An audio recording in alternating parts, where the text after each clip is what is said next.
Je suis Samuel Bourgeois. Je suis un producteur de pommes de Memramcook, Nouveau-Brunswick. Je suis un ambassadeur. On a, comme je disais, on est des producteurs de pommes. On a à peu près 100 acres de plantés avec 80 en production. On fait la transformation, on a un emballage, un centre d'emballage qu'on emballe nos pommes aussi et les pommes d'autres producteurs des Atlantiques. Une fois l'emballage, il y a des pommes qui ne font pas la grade pour se rendre aux consommateurs. De là, nous autres, on fait la transformation, on fait du jus, du vin, du cidre. Puis après tous les produits, tout ce qui reste seulement, c'est la pomasse. Puis ça va à un éleveur de cochons. Ambassadeur, pour moi, veut dire dire notre histoire. Sortir de chez nous, puis juste parler aux gens. Parler aux gens de l'histoire. Puis quand je dis l'histoire, c'est parler de la femme. Tout le monde qui est dans l'agriculture a une histoire à la fin de la journée. Même si c'est un petit producteur ou un gros producteur, on a toute une histoire à dire. Moi, j'essaie de raconter mon histoire. Si c'est à notre magasin chez nous, qu'on vend des produits soit locaux ou que nous autres-mêmes, on soit transforme ou qu'on produit, ou à les chaînes alimentaires dans la région.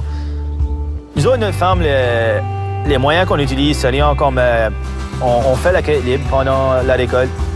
C'est 5-6 fins de semaine. C'est ouvert à la semaine aussi, mais on amène le monde en chariot dans le verger, puis on les... Ils peuvent aller cueillir leurs pommes eux-mêmes. Puis aussi, beaucoup de choses qu'on fait durant la récolte, c'est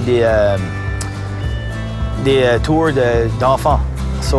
Les enfants d'âge de 5, 6, 7 ans à 10, 12, 13 ans viennent chez nous. Puis de là, ils montent, commencent de la fleur jusqu'à la pomme, la production d'une pomme. Là. Je pense que c'est vraiment important d'avoir des contacts directs avec le consommateur parce que même si vous êtes un producteur qui fait juste seulement du grossiste puis qui, à la fin de la journée, il y a quelqu'un au bout qui achète votre produit, je pense que ça donne beaucoup plus confiance aux consommateurs. Ils veulent voir où si le produit vient d'eux ou de qui ou comment ce que le produit a été produit. Moi, ce qui me motive à être un ambassadeur, c'est l'appréciation que les gens ont dans l'agriculture à la fin. T'sais, on pense des fois que les gens qui veulent pas soit attendre à propos de l'agriculture. À la fin de la journée, c'est le contraire. Vraiment, moi, comme agriculteur, je suis fier quand quelqu'un a une question ou que, parce que ça veut dire qu'ils veulent comprendre ou ils veulent comprendre, oui, comprendre comment la production de la pomme est faite. C'est sûr qu'il y a des défis quand soit tu dis ton histoire ou le monde va demander des questions des fois qui est difficile. Soit ça peut être n'importe quelle question. Des fois, c'est des questions que... Mais à la fin de la journée, si on est transparent comme agriculteur puis on répond à la question correcte, on n'a rien à cacher. J'encourage tous les agriculteurs de parler de leur industrie ou de l'agriculture en général, de dire leurs histoires.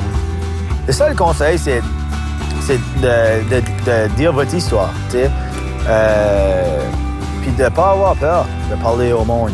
Vraiment, si un agriculteur a peur de le faire, tu peux même commencer au niveau de l'industrie. Si tu sors puis tu vas à des... il y a des réunions de l'industrie ou des choses de même, ça va commencer de là. Puis juste... Après, tu verras pas toi-même que tu seras prêt à dire ton histoire sans... Tu penses que tu es prêt à dire ton histoire à quelqu'un, tu sais, là. Puis ça va juste aller naturel. Moi, je pense que c'est notre job. Je pense qu'à la fin de la journée, c'est le fermier, c'est nous autres qui produisent le produit. Je pense que c'est nous autres qui devraient être prêts à dire notre histoire, c'est pas quelqu'un d'autre. Ça peut être c'est ça qui arrive, c'est que c'est pas nous autres comme agriculteurs qui après dire notre histoire. C'est quelqu'un qui comprend peut-être pas 100% notre histoire.